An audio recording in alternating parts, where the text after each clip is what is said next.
In today's video, I'm going to teach you how to copy formatting in Google Sheets using the Format Painter. If you've ever spent too much time making one cell look just right, tweaking fonts, colors, borders, and number formats, this tool will save you a lot of effort. The idea is simple. You grab the appearance from one cell and apply that same visual style somewhere else, without touching the underlying data. Start by opening your Google Sheets document so you can see the sheet you're working on.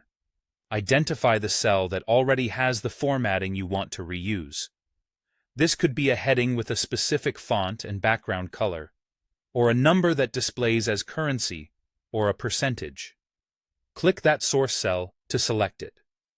Next, find the Format Painter in the toolbar.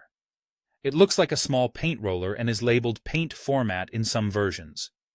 Click it once. Your cursor will change to a paint roller icon, indicating that you're in formatting mode and ready to apply the style you just copied.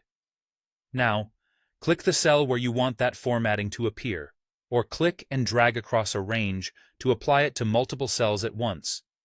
As soon as you release, the new cells will adopt the same look as your source cell.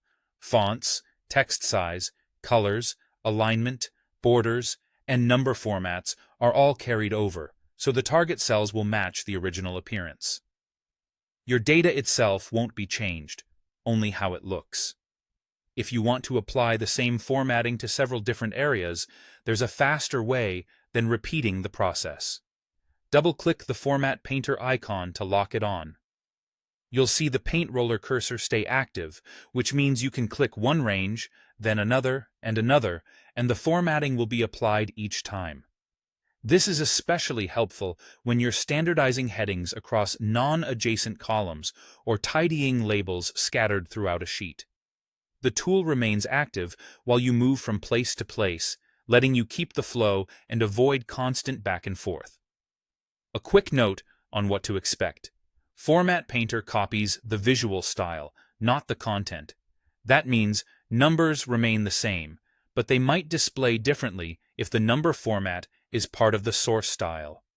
If the target already looks identical, you might not notice a change. Everything is already aligned with your source. And that's it. Open your sheet, select the styled cell, click the paint roller, then click where the style should go. For multiple, non-adjacent spots, double-click the icon and keep applying. It's a simple, reliable way to keep your spreadsheet consistent and professional in just a few clicks.